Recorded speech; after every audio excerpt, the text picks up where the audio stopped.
Hi guys, it's Evil Cake Genius. We are going to make some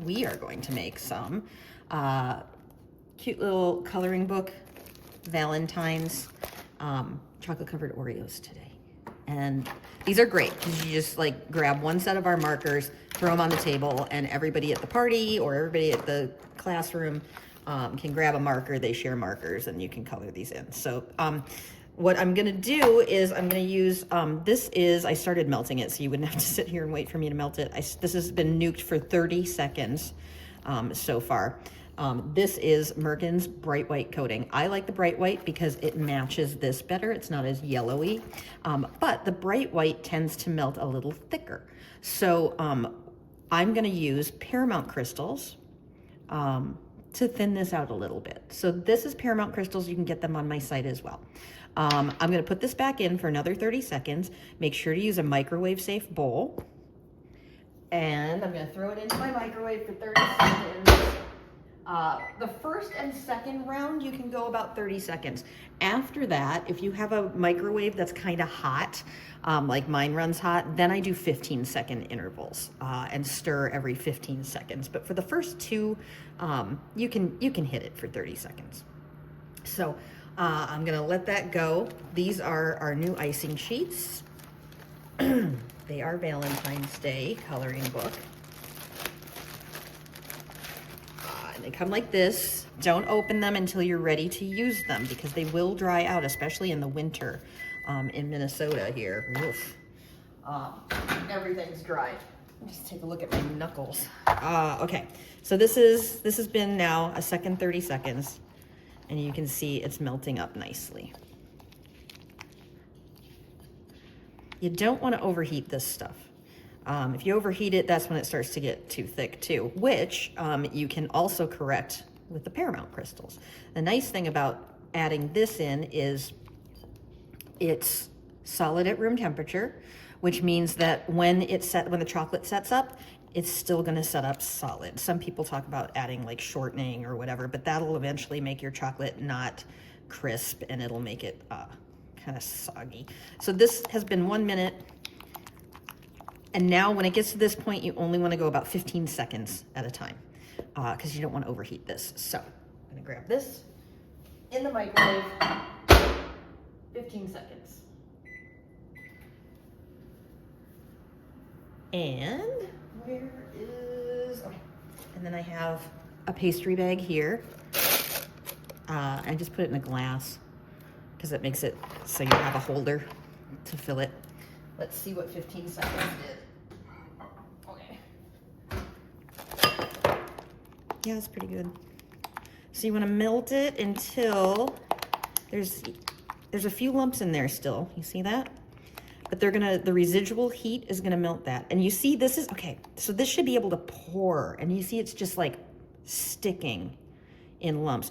That's part of the bright white situation. So then what I do is I've got 8 ounces here. I'm going to throw in about a teaspoon of Paramount, and just the heat from the chocolate is going to thin that out. It's going to melt the Paramount, and then the chocolate is going to get more viscous. How's that for a vocab word? Viscous. So let's see what we get here. It's still clinging. It should run off of that. So I'm going to do another teaspoon. So teaspoon at a time.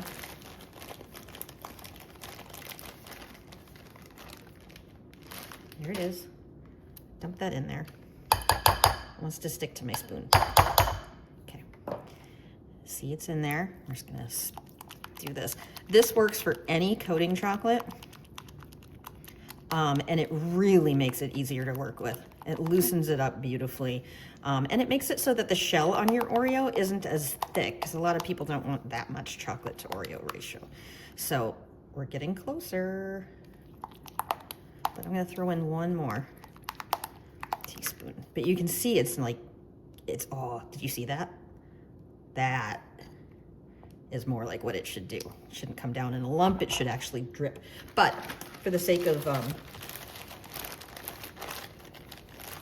demonstration, I'm gonna throw in 1 more teaspoon. So now we're basically at a tablespoon of Paramount to a half a pound of chocolate is where we're at with this. And I think this is going to be a nice consistency. You can keep going. This stuff is really hard to screw up with. Because it's basically made for doing this. It also, if you do buttercream, like real buttercream like I do, check our site. There's a page on how to summer-proof buttercream with this for hot weather. So this stuff, I just always have it around. So, okay, yeah, I think we're getting there. There, you see that? Whoop, it's coming down. Nice. Now you get this nice little drop. Oh, that's good stuff. Okay, that is way better. Okay, so we're at a tablespoon of Paramount to 8 ounces of bright white chocolate. The Merkin's milk, I don't usually have to do this to it, but sometimes if I'm dipping fruit or something or dipping cookies, sometimes I'll thin it out anyway. So I always say, melt it in a bowl, make sure it's a consistency that you like. And then we're just gonna pour this into a pastry bag. Oh, look at that, it actually pours. Yay. Yeah, okay. I've always said it, it's not necessarily about skills, but having the right stuff, the right tools in your arsenal to make this stuff. It's really not that bad. You just need somebody that's screwed it up as many times as I have, that has figured out how to fix it. So, okay. So this is 8 ounces in my pastry bag. I'm gonna set this here. And I'm going to take these. People ask too if there's something else you have to take because it's so shiny. Nope, the sugar just gets that shiny when it's being molded onto a shiny surface. So this is the sheet. It's like a thick candy disc. It's wafer paper is thicker, but this is this tastes better in my opinion. So we're gonna do one of all of these. And we just pop these in, get them down into the bottom, make sure we've done one of each. I have a corgi, I have a kitty, I have birds, I need an envelope. Okay, I think I've got them all. Balloons? Got balloons, okay. So, grab the scissors out of here, snip this, get this away. Make sure that you don't frost that into a cookie for somebody. And we just put about a little squeeze in each of them. So this just gets us going, and we'll give it a little tap. And then we put the cookie in and push the cookie down. Just a little. Don't push it too much or you're gonna see like the pattern. I've had this happen before where you see this little raised pattern of the Oreo just barely and you think that you got ink or something on it. It's not. You're seeing Oreo through that. Okay, so those are in there nice and good. And then I'm just gonna give it another squeeze.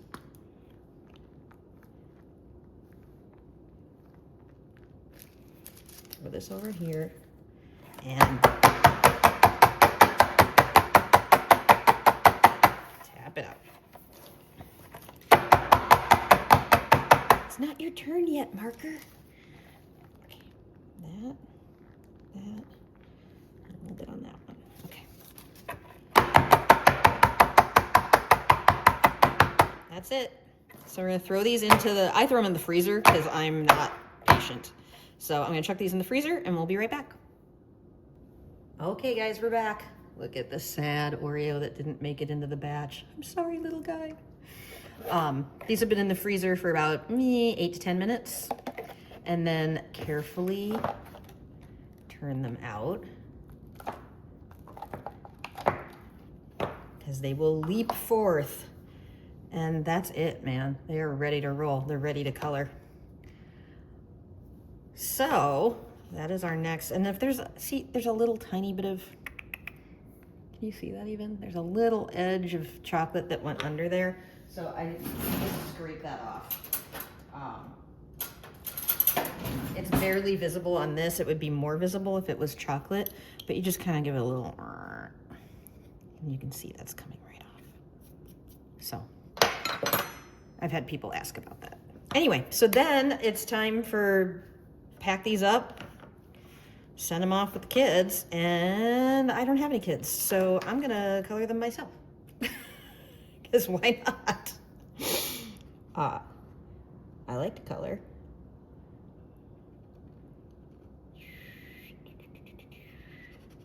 And these are our Evil Cake Genius Incredible Markers. And they come in, they have a thick end and a thin end. So that's the thin end for the little ones. They also come in, so that's the thin, so see thin end. I don't know if this is focusing right, but let's try it. Let's see. So thicker end for larger areas is kind of nice. And kids love these. Kids are better at coloring than I am. Ooh, we also have metallic. Where's, I always get the wrong end. Okay, metallic. So let's see what gold does on this. The metallics are opaque, so be careful around the edges. They're gonna, they'll cover up anything that you go over, which is kind of fun too. You can use that to your advantage. But so here we go, and that, see, the gold is actually sparkly, which is kind of fun. Anyway, so this is fun. This is entertaining. We'll do some bluebirds. Let's do this guy in blue. And you can scribble right over it, so you don't have to worry about kids smearing it. They do just fine with this.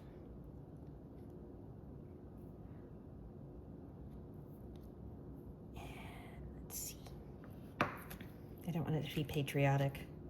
How are we gonna do that? Oh, pink. We're gonna do pink. Let's see, let's give him a silver wing. Oh yeah. See how that, can you catch that? Can you pick that up?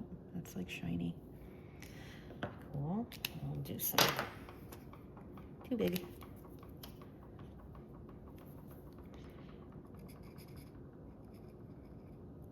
We just fill in our little hearts. This will definitely keep the kids at bay for a while. Okay. And how about some feetses? Let's make this guy orange. I think I need a bigger tip.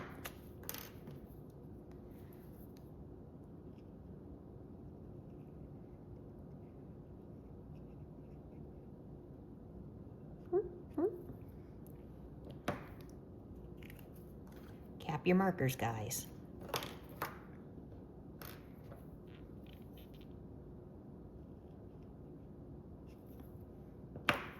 So it's nice to have the full set. That's kind of what I like to do. Ooh, let's give them some metallic grass to sit on. I love the metallic green. That's one of my favorites.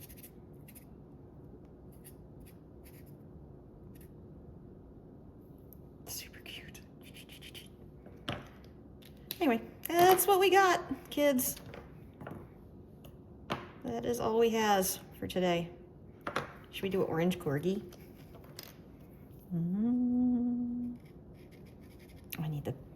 I always do the wrong side. The bigger tip. Ooh, copper would have been cool for the corgi too. Oh well, we're gonna do them orange. Yeah. And don't forget the corgi butt. Don't forget the bread loaf butt. That's one of my faves. Super cute. So you don't have to be super detailed either. But what's funny is when every once in a while I have the neighbor kids over and they do this, and man, they take this super seriously. Like, It is a big, big deal. Let's do a silver tag. Yeah.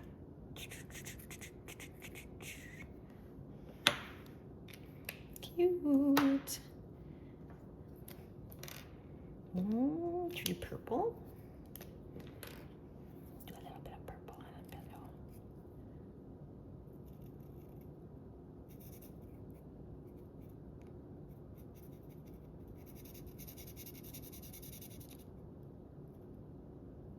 Evil Cake Genius, expert colorer. So you can play, you can do anything you want.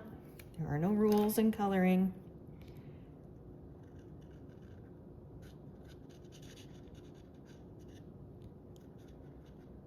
Very cute, very happy, happy Corgi. Anywho, enjoy. Super easy, super easy. Minimal cleanup. This is it. A bowl and a spatula and a mold, and you're done. And you look like an absolute genius. So enjoy. Happy Valentine's Day. Big kisses and loves to all of you.